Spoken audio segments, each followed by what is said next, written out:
people! Sa wakas! We are here! Dumating din kami sa aming destinasyon. Destination for today. Ayan, gora na. Nandito na tayo, madlang people. Dito.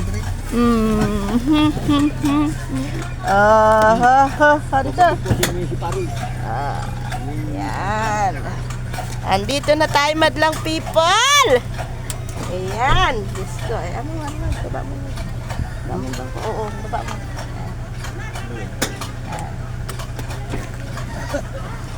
Ayan. Nandito na tayo, madlang people. Tayo na. Ay, nag-uurong na. Ayan. Tayo sa ating paroroonan. Ito kaya mag-asawa. Dito pala yan. Dito pala ang bahay ng kakasalin. Ayan. Ito pala ang nahiram ng service. Hello, madlang people. Mabuhay. Sabi po. Dito po kami na. Saan? Dito sa mataas ang bahay? Ayan. Dito na po kami. Puta ina. Pangmalakasan ang kapatid, madlang people. Ayan ang representative ng Wala na po kasi silang tatay. Kaya ito na si Kuya Adrian ang mahatid sa kanyang kapatid. Ayan, nagaganda kanyang asawa. Madlang. Puta! Ito naman pala ang magandang mamahan, madlang people. Ito sa Ate Golo. Vlogger. Tinay, Tungkunto na mo. Anong ganap mo? At parang ikaw yata ang maid of honor. Kayo, kamag-anak po ni Tigbabae. Ayan, sa Ate Golo. Ay, kagarganda naman ng nana. Hindi kamag-anak si babae, kamag-anak ng Tiglalaki. Ayan po si Mariel, kapatid po nung kakasalin. Ayan. Labulabong ayos si kawaawa naman. Bye. Yeah. Ay, kaganda ka na, Ate Uday. Ayan. Si Ate Uday. Anong kampan mo, Ate Uday? Wow! Pag maid of honor, next to be na yan. Di ba? Pagtapon ikaw ang sasalo. Uday. Awan. Bayaya. Abay, pwede naman na. Maarimuhan man na din ang edad-edad, Ate Uday. Kailan pa man? Ayan, ang ating mga Saan na? Ay, dito. Dito ang labo-labong ayusan. Pang-aba. Sino dito?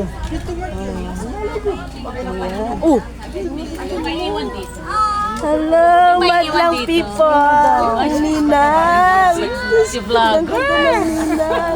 Ayan ang ninang kong tunay. Nakarating tayo dito sa lugar ng ito nang dahil sa kasalan.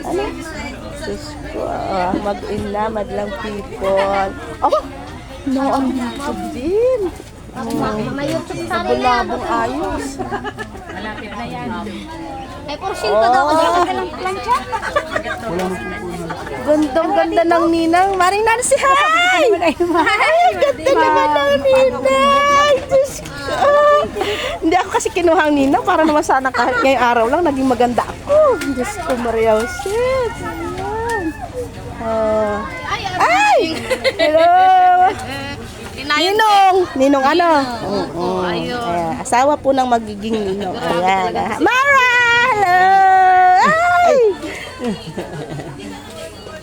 Abay, makakit naman kayo. Gutom din kaya kami. Sa likod ang marami pong pagkain. Nadating ka lang din niya sa latito mo, magkasunod lang ka sa karigaw-ligaw na parusin mo. Nauna-unang kaunti, sumunod kayo na. Kami Siya? nagparade, balik-balik hanggang Nagbalik pa daw doon sa nagbili lang ng crudo yung bread. Ano naman? Super Express kami. Marisin? Lumusot na nga ako dun sa Papunta na nga sa gitna. Sige nga ang Nasa labo na kami, nagbalik pa kami kapakpan. Express kami. Yeah. Sabi nga ni Grabe. Chermy, ate saan na kayo? Kanina, kala Tayuan ng product. Grabing experience namin madlang people sa kasalang ito. Yeah, wow. Ganda man nga. Oh. Ay, Ayan po ang mga souvenir to be. Ayan, madlang people. Bakit po may lalagyan ng ulam? Pabaon? opo. Wow! Yan po dito sa probinsya, may sinasabing pabaon. Kasi, syempre, ang ninong-ninang pagod. Lalo pag babae, hindi na yan makakapag-asikaso magluto para sa mga anak. Ay di pagkagaling sa okasyon, may dala sila, yun ang ipapakain. Isa yun sa purpose na sinasabi ng pabaon. Normal na po yan. Sama na yan sa na pabaon. Pasalamat nga po ang mga ninong-ninang sa gayang sabing pabaon. Ayan, madlang people. Nandito tayo. Update na lang po pag nandun na tayo sa simbahan. Kakain po ang madlang people kahit kaunti man lang.